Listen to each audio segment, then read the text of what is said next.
Hey, salut tout le monde! Comment ça va ma gang de fans du Lightning Chaleur? Premier épisode officiel de la saison 2025-2026 de la MHL officielle parce qu'on a maintenant une semaine derrière la cravate. Le Lightning Chaleur est officiellement une équipe. Oui, il y avait eu des pré-saisons, mais là, c'est saison régulière. Et si vous m'aviez dit, à ce temps-ci, la semaine passée, que la semaine de rêve que le Lightning vient de vivre aurait existé dans l'univers, j'aurais dit arrête. Pouce mais pouce égal. Mais non, j'en parle tantôt. Une très belle semaine pour starter l'histoire du Lightning. Voici le petit menu de la journée. Quelques petites nouvelles au travers de la MHL, la semaine du Lightning évidemment, au travers de la MHL où on va parler un petit peu de comment ça s'est passé cette semaine avec les autres équipes, les joueurs de la semaine de la MHL, les 3 étoiles de la semaine de Sur la voie du Lightning et mes prédictions pour la semaine à venir pour le Lightning Chaleur. On start ça avec les petites nouvelles. Il y a une nouvelle coupe. Après la coupe Metal Fab, qui est le champion de la MHL, il va avoir la coupe Côte-Nord, la North Shore Cup. J'en avais entendu parler. Roger Shannon l'avait teasé, mais c'est maintenant un fait. Il y aura une coupe entre les Tigers de Hamilton, les Timberwolves de Miramichi et le Lightning Chaleur. 24 parties entre eux autres, donc 8 pour Chaleur contre Rimouski, contre Hamilton et 8 contre Miramichi. Miramichi, 8 contre Chaleur, 8 contre Hamilton et Hamilton, 8 contre Miramichi, 8 contre Chaleur, ce qui fait un total de 24. L'équipe, parmi ces 3 équipes-là, qui ont ramassé le plus de points au total durant leurs 16 parties contre les équipes vice-versa, remportera la coupe de la Côte-Nord, la North Shore Cup. Ça donne rien autre que le bragging right d'être la meilleure équipe au nord-est de la MHL. Ça fait que si tu gagnes pas la Metal Fab Cup, la Metal Fab Cup, tu as still la chance de gagner la coupe de la Côte-Nord. Donc c'est quand même sharp. J'aime cet aspect-là que je sais. Et aussi, dans les petites nouvelles, on a eu un échange qui pourrait s'avérer quand même majeur. Les Capitals de Summerside ont acquéri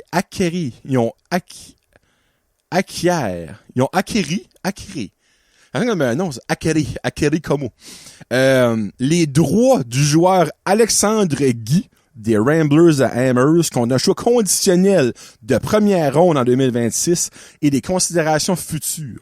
Alexandre Guy, c'est un attaquant, c'est un right-winger, je ne me trompe pas, de 20 ans, qui a un total de 194 matchs d'expérience dans la LHJMQ, 79 points. Un joueur quand même très physique, qui est 6'3", je pense qu'il est comme dans le 200 livres. Encore là, Alexandre Guy a encore la chance de trouver un spot de 20 ans dans la LHJMQ, mais si il ne trouve pas de spot, Summerside ont ses droits. Il va-tu venir? On verra. Ou s'il revient dans le Junior A, peut-être il va demander d'être échangé plus proche de chez eux, dans la Ligue de hockey Junior A au Québec. Donc on verra bien. Mais ça tombe encore une fois avec ce que je dis au dernier épisode. Summerside, tout porte à croire, auront la Centennial Cup. Donc, eux autres vont tout ramasser ce qu'ils peuvent comme un mot pour potentiellement avoir cette coupe-là et avoir une équipe gagnante pour aller à la Centennial Cup. Donc, ça que c'est pour les nouvelles cette semaine. Pas grand-chose, évidemment, parce que ça vient de commencer, là, mais au fil des semaines, il va y avoir des nouvelles qui vont sortir un petit peu, comme la confirmation de la Centennial Cup qui va bien venir un jour. La semaine du Lightning Chaleur. 2 parties, 2 victoires, 2 pétages de party, parce qu'ils étaient sur la route pour les 2 matchs. Les 2 matchs étaient des matchs d'ouverture, et les 2 matchs les ont gagnés. Ça, c'est très surprenant. Surtout que le Lightning est pas vu à la base comme une des puissances de la Ligue. On parle pas des Summerside. On parle pas, dans le fond, de Edmundston, qui est toujours une grosse machine, là. Donc, 2 victoires en 2 matchs sur la route pour buster des parties d'ouverture. Et là, on peut facilement faire la comparatif. Nous autres, vendredi, on a notre match d'ouverture contre les Blizzards d'Edmundston. Souhaitons qu'on se fait pas faire ce qu'on a fait 2 fois en fin de semaine. Se faire buster le party face aux Blizzards. Beaucoup de premières cette semaine. Le premier but de l'histoire du Lightning aura été compté par Jack Hayne. Le premier tour du chapeau aurait été fait par David Lebel. Et le lendemain, il y aura eu un autre tour du chapeau de Jack Hayne. La première victoire de l'histoire du Lightning revient à Samuel Carreras-Pata. Et la première victoire de l'équipe, évidemment, à West Kent lors du premier match. Pour ce qui est des matchs, vendredi, on visitait les Steamers de West Kent. Une victoire éclatante de 9-2 face aux Steamers. Les goalers des Steamers n'avaient pas une bonne dans le corps. En bon français, ils ont sorti avec Victor Régis. Juste là, j'étais comme Xavier Farah, que tu viens d'acquérir, qui est ton gardien numéro 1. C'est quoi ça? Ma guess, peut-être c'est Victor Régis, à la base, gardien numéro 1. Ça m'a surpris. Victor Régis qui a donné 5 buts sur 15 lancés avant de se faire remplacer par Xavier Farah qui aura donné 4 buts sur 14 lancés. Du côté des bons, les autres qu'on veut savoir, il y a 1, 2, 3, 4, 5, 6, 7, 8 joueurs avec des performances de 2 points ou plus. Voilà un autre, Jack Hayne, 1 but, 2 passes, Tyson Snow, 3 passes, Carter Bromley, Rookie of the Year, 2 buts, 1 passe, Zachary Rushton, 2 passes, Nick Beattie, 2 passes, Ben Cross, 1 but, 1 passe, David Lebel, 3 buts, et Jaden Burtman, 2 buts. Un match plus ou moins physique. Il n'y a pas eu de bataille en tant que telle. Il y a eu un terme de misconduct pour roughing de Zachary Boudreau du côté des Steamers, mais il n'y a pas eu de fight en tant que tel. Le Lightning a fini avec 1 but sur 5 occasions en avantage numérique et les Steamers 1 but en 5 occasions, eux autres aussi. La première période a fini 4-1 et j'étais comme what in the world is going on? La deuxième a fini 7-2 pour finalement finir 9-2. Quelque chose que, by the way, avant d'aller avec le résumé du match avec des Timberwolves, les statistiques sur le site web de la MHL sont révisées sur un fucking temps après quelques jours des matchs. Je m'explique. Exemple, Brett Husick, as of lundi matin, avait pas eu de points durant les 2 games. Et quand j'ai gardé un matin pour commencer à faire mon setup pour mon show, il y avait 2 passes. Il y a 2 passes qui a été enlevées ou ajoutées à d'autres joueurs. Puis point que ça.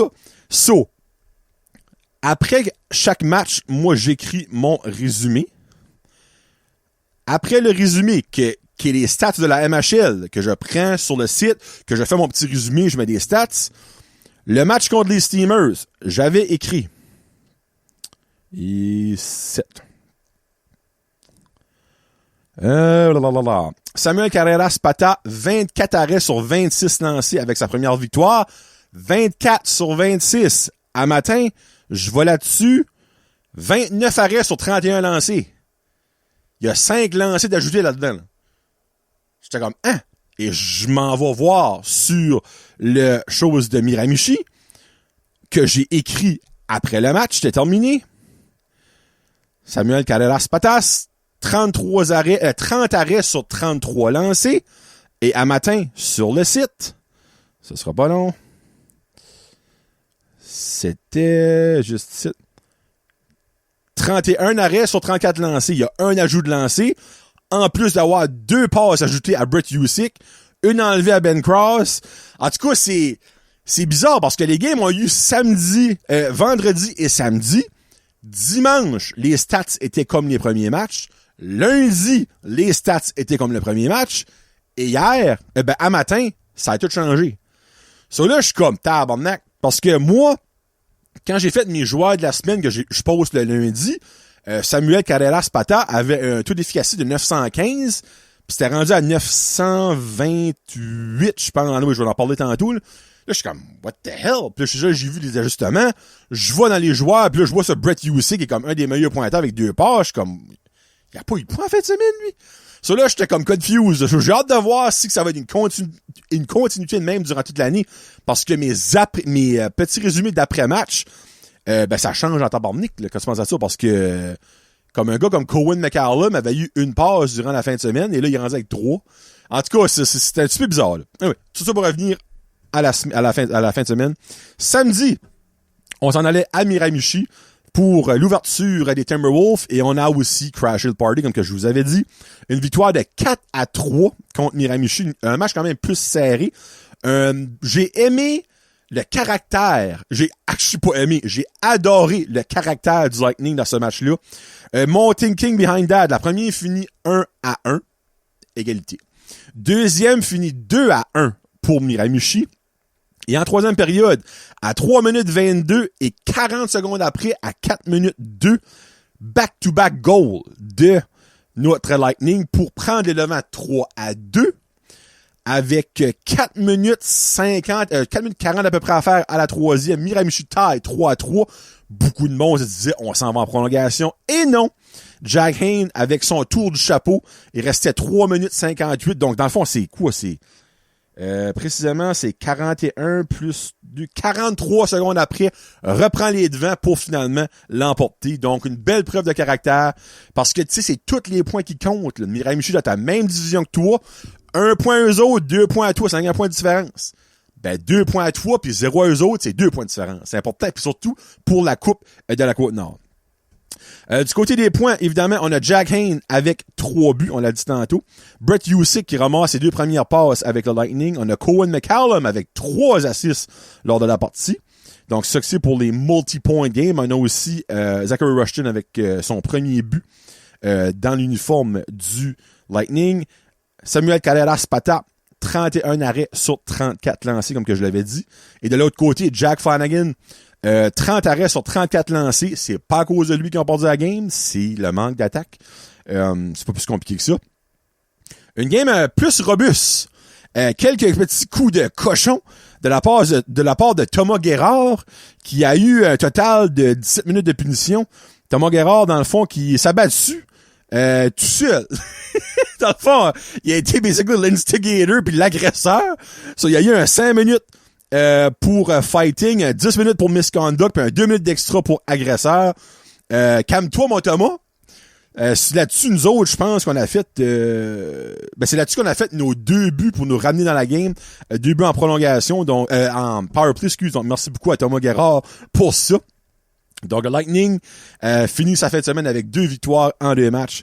Du côté des pointeurs, au total, après 2 parties, on a Jack, the MVP Hayne, qui est le meilleur pointeur du Lightning. En 2 parties, 4 buts, 2 passes, 6 points. Après ça, on a 1, 2, 3, 4, 5, 6 joueurs à 3 points. Je vais aller en ordre. David Lebel, 3 buts. Carter Bromley, 2 buts, 1 passe. Ben Cross, 1 but, 2 passes. Zachary Rushton, 1 but, 2 passes. Cohen McCallum, 3 passes. Et Tyson Snow, 3 passes.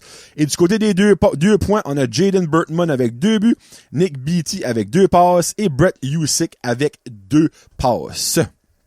Donc, une très, très belle semaine. Notre première ligne qui est constituée de Jack Hayne, Zachary Rushton et Ben Cross aura eu un total cette semaine de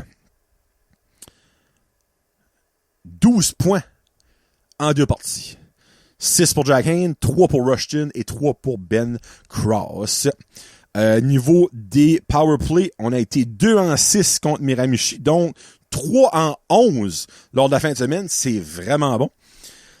So, c'est ça que c'est pour la semaine du Lightning. Une très, très belle semaine, honnêtement. C'était...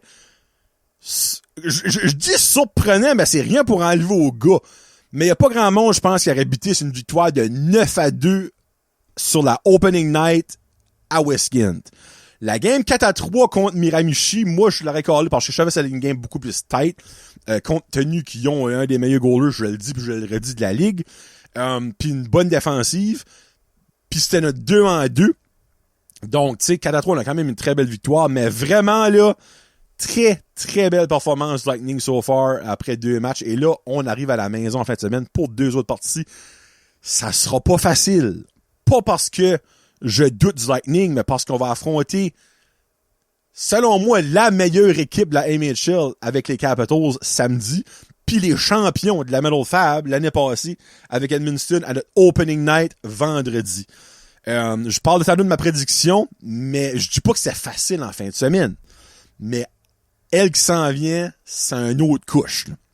Au travers de la MHL, si on regarde dans la division Eastling Sud, les Capitals Summerside, 2 victoires en 2 matchs pour 4 points. Les Crushers de Pictou, 1 victoire et 1 défaite en prolongation pour 3 points. Les Bearcats de Truro, les Mariners de Yarmouth et les Valley Wildcats. Truro et Yarmouth, 1 victoire, 1 défaite en 2 matchs pour 2 points. Valley a joué 3 parties, 1 victoire, 2 défaites pour 2 points. Et les Ramblers de Amherst, aucune victoire en 2 matchs pour aucun point. Du côté de la East Lake Nord, Chaleur est en première position avec 2 victoires en 2 matchs. Les Rapides de Grand-Sault ont aussi 4 points comme le Chaleur avec 2 victoires en 2 matchs, mais on a compté 13 buts, 5 de plus que Grand-Sault, donc on a le bris d'égalité. Puis si le bris d'égalité est pour les buts pour le différentiel, on a still un plus haut différentiel. On a un différentiel de plus 8. On a donné 13 buts, accordé 5. Tandis que Grand-Sault a fait 8 buts et ils ont accordé 2. Ils ont un différentiel de plus 6. Je sais pas c'est quoi le tiebreakers pour ça. En troisième position, le Blizzard d'Edmundston avec 1 victoire et 1 défaite en shootout pour 3 points.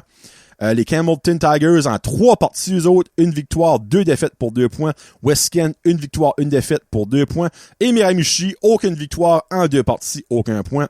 Au classement total de la Ligue, le Lightning Chaleur est en première position devant les Capitals de Summerside. Et on va aller voir, encore une fois, on a un but de plus de compté que Summerside.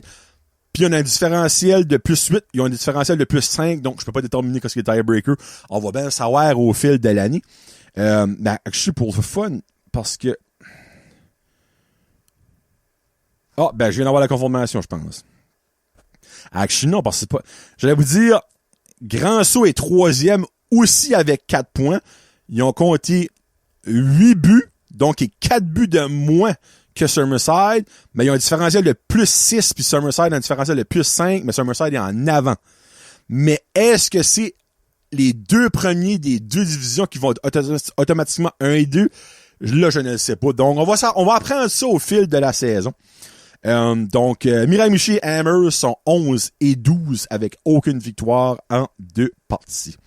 Puis techniquement, on a la meilleure attaque de la Ligue à 13 buts. Il y a Summerside et Campbellton, mais ils ont obviously une game de plus, avec 12 buts. Puis après ça, on a Edmundston et West Kent avec 11 buts. Et niveau défensif, on a les Valley Wildcats en 3 parties qui ont déjà donné 17 buts. Hammers, 2 défaites, on l'a déjà dit, mais eux autres ont compté 3 buts en 2 parties. Et Bracey-Vaux Short en ont donné 16 en 2 parties. C'est une moyenne de 8 par partie. Ça sonne comme les Red Wings l'année passée, ça là. Un différentiel de moins 13 pour Amherst, que j'avais mis, je pense, 2e. C'est avec 2 matchs, mais tabarnak. Puis, by the way, Amherst, leur gardien Liam Leblanc, quand je parlais que c'est sa 3e full saison, a été suspendu pour les 3 premiers matchs de l'année. Mais reste que t'as juste compté 3 buts quand même. Oui, tu en as des 16, ça veut dire que ton backup goalie, peut-être falloir que tu penses à le changer, mais t'as still juste compté 3 buts, là, avec les Zachary Wheeler, les Mark Corbett, Owen Ora, tu dis que je parlais de. Donc, moi, Amherst, ça c'est peut-être pas le début de saison espéré. Du côté des pointeurs au travers de la Ligue, Drew Lutz des Wildcats de Valley est premier avec 7 points, 2 buts, 5 passes. Jack Hayne du Lightning en 2... Drew Lutz a une partie de plus, il y a 3 parties, by the way. Jack Haynes est 2e en 2 parties, 4 buts, 2 passes, 6 points. En 3 parties, Adam Veronneau de Campbellton a 4 buts, 1 passe, 5 points. En 2 parties, Darian Thompson de Edmundston a 3 buts, 2 passes, 5 points. Et Logan Mullally de Campbellton en 3 parties a 2 buts, 3 passes, 5 points. Du côté du Lightning, si on va un petit peu plus loin, on a David Lebel qui est le 15e meilleur pointeur de la Ligue avec 3 buts, 3 points en 2 parties. Puis je pense que c'est juste ça pour Chaleur. Oui, c'est ça.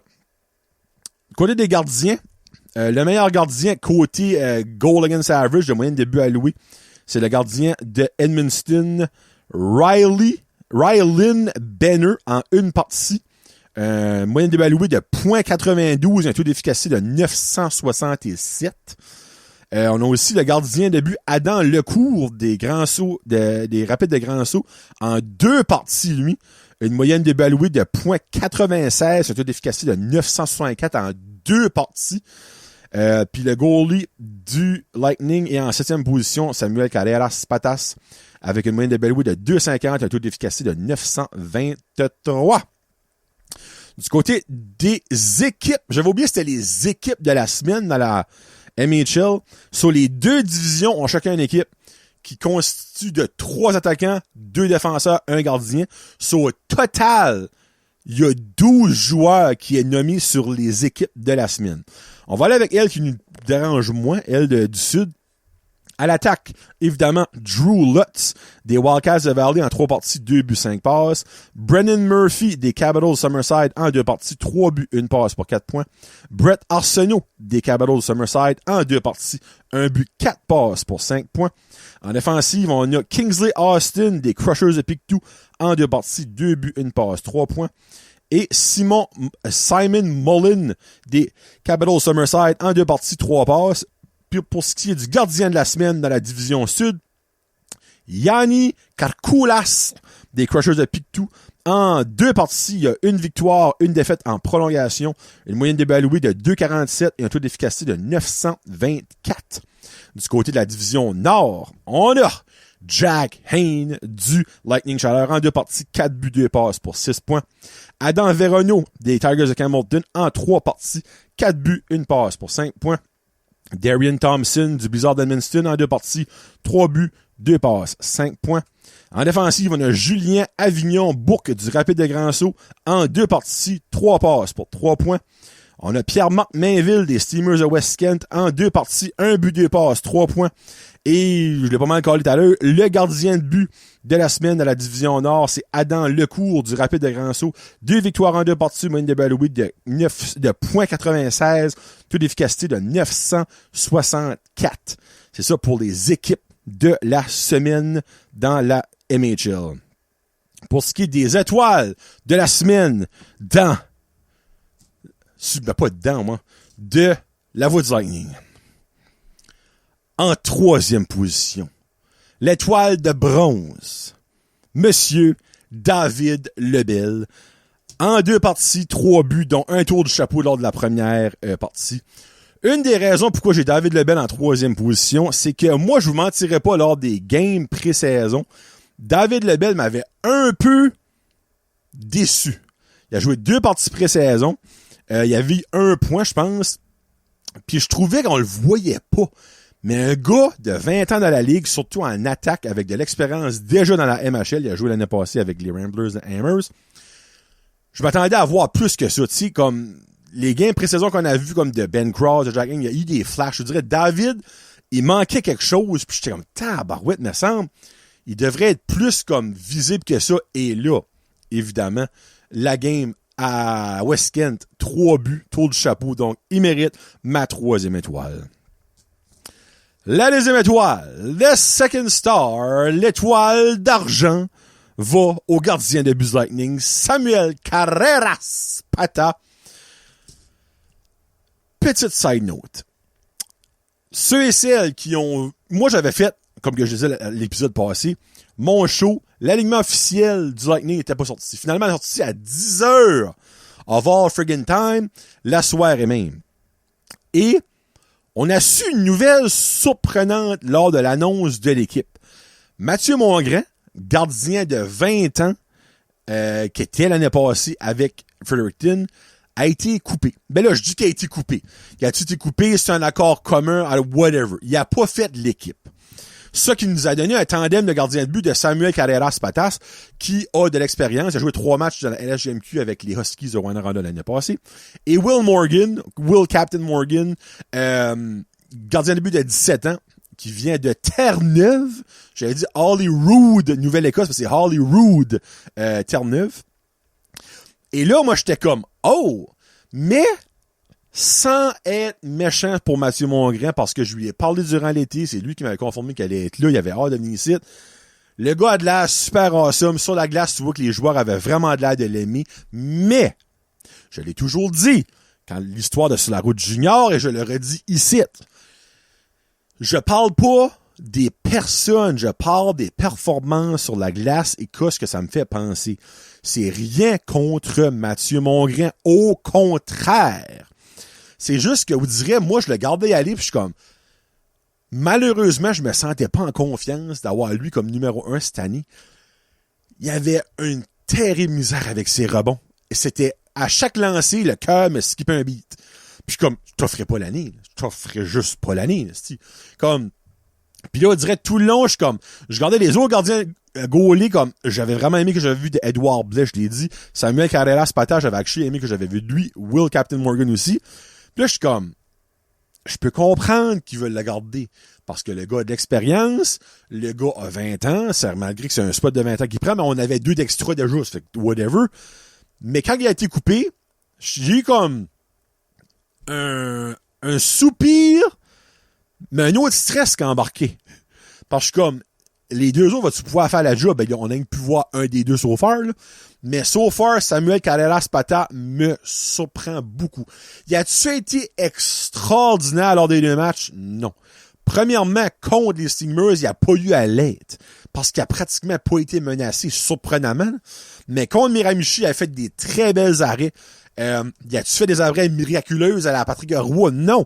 Mais il a fait des arrêts qui nous a peut-être fait sauver la game, honnêtement. Puis c'est pour ça qu'il mérite ma 2e étoile. 2 victoires en 2 matchs. Moyenne de balouis de 2,50. Taux d'efficacité de 923. Ça a rassuré beaucoup, Johnny. Merci beaucoup, Samuel. Je suis très content de t'avoir. Est-ce qu'il va y avoir un autre 2 matchs en 2 soirs en fin de semaine ou est-ce que Will Captain Morgan va avoir une chance?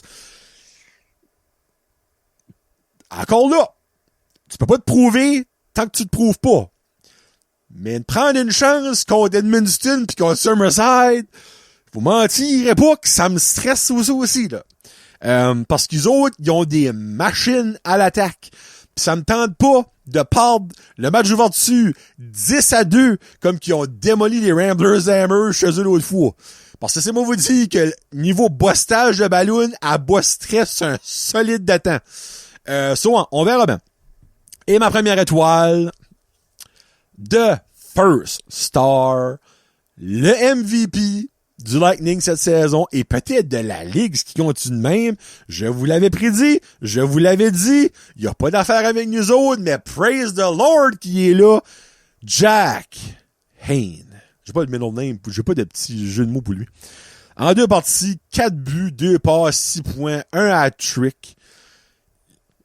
As advertised. Ça va être le favorite de la foule. Ça va être notre meilleur pointeur avec raison. Et j'espère de tout cœur, knock on wood, knock on everything, qu'à Noël, on le perd pas parce que les Wildcats vont l'avoir tradé pour quelque chose puis il s'en va dans la LHJMQ. Parce que c'est ça qui est l'affaire qui fait le plus chier dans la MHL, c'est que ça peut arriver. Mais aussi, il y a l'aspect qu'après Noël, tu peux aussi avoir des joueurs qui font plus la LHJMQ, qui viennent à ta ligue. Il y en a eu le Dylan Andrews l'année passée avec West Kent. En tout cas, il y a une batch qu'on peut nommer. Mais Jack Hayne, je veux l'avoir. Regarde, si je le pas l'année prochaine à 19 ans, ça va faire chier. Mon moi, l'aurait pour une pleine saison. Il va avoir brûlé la ligue. Mais le perdre à la moitié, ça me casserait, là, pour vrai. Là. En tout cas, je veux pas parler, je veux pas être négatif tout de suite, là. En tout cas. Bon.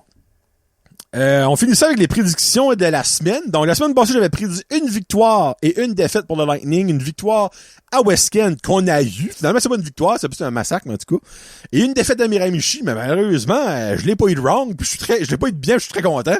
Donc, 2 victoires en 2 matchs. J'avais prédit une grosse semaine à Jack Hayne, et finalement, j'avais raison. Mais il m'a même surpassé. J'avais prédit 1 but, 3 passes. Il y aurait eu 4 buts, 2 passes. Donc, tabarnak. Let's go, dude! Fais ça toutes les semaines. Tous les joueurs que je prédis, vous pouvez doubler la performance que je vous donne, mais ça me dérange pas pantoute, là. Sur cette semaine, je m'excuse, faut que je vois avec une victoire et une défaite. c'est qu'il faut qu'on commence l'année 4-0, qu'on a battu Summerside, qu'on a battu Edmundston, qu'on a battu Miramichi, qu'on a battu West Kent. Tu sais, no offense, mais comme, c'est pas comme battre Valley qu'on sait qu'il va finir dernier dans la ligue de Joule. C'est pas comme battre, rien contre Hamilton, mais Hamilton, malgré que Hamilton, Chris, ils ont bien joué sur leur voyage, sur la route, là. Mais comme, on parle des astis de bonne équipe. So, je vais quand même avec une victoire et une défaite. Je pense que notre match d'ouverture, il y a no way qu'on peut partir ça. On va gagner contre Edmundston. Ça va être dans ta réglementaire? Peut-être pas, mais je pense qu'on va gagner. Puis je pense que malheureusement, notre streak de victoire pour starter l'année va s'arrêter à 3 samedi contre Summerside. Mais, ça veut pas dire excusez, pardon. Un petit rot. Ça veut pas dire qu'on n'aura pas un bon match. Là. Moi, perdre 4-3 en prolongation, oui, ça va me faire de quoi. Mais on aura peut-être ramassé un point. Là. So, regarde, moi, avec ça, je prédis une victoire, une défaite, mais je prédis 3 points sur 4. On va ajouter ce petit twist-là. Donc, on va perdre, selon moi, mais on va aussi avoir ramassé un point. Moi, le start de l'année, avec 7 points, c'est une possibilité de 8, là. Tu m'aurais dit ça les semaines passées, 5 fois 3 copies. Let's go. Et pour les performances, cette semaine, je crois que Ben Cross va se lever, va écouter l'épisode de La Voix du Lightning, il va dire « Hey, John the boy, you think I'm gonna do this? Hold my beer. » Mais malgré qu'il a 20 ans le droit de boire. Je prédis une semaine de 3 buts, 2 passes, 5 points à Ben Cross. Ben, you can do this, dude. Si qui fait 3 points, on va quand même être content, surtout ce qu'on gagne. Ben, je prédis une grosse semaine à Ben Cross. Notre première ligne est mentale. Comme sincèrement, on a peut-être pas la meilleure première ligne de la ligue, mais on est dans le top 3 selon moi. Je pense que Summerside, ils ont une calice de ligne, de première ligne, là. Mais on est dans le top 3 selon moi. Puis ce qui est nice, c'est qu'il y en a 2 des 3 qui ont 18 ans. Ça veut-tu dire qu'on va les avoir pour cette année, l'année prochaine et dans 20 ans? Ça veut pas rien dire, mais s'ils peuvent revenir, on va les avoir, puis il va y avoir une chimie de feu, malgré que Ben Cross sera plus là l'année prochaine, mais en tout cas, là, je parler, là. Mais ouais, ça que c'est.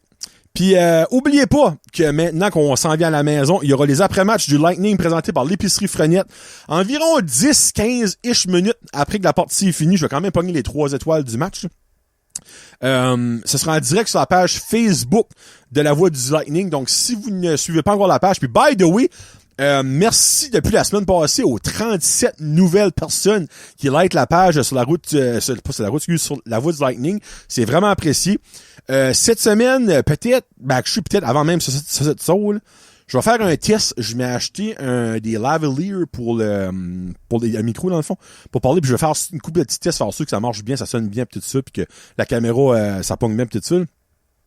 Puis après ça, mais vendredi soir, environ 10-15 minutes, par le temps que je monte en haut, je m'installe, l'après-match va commencer.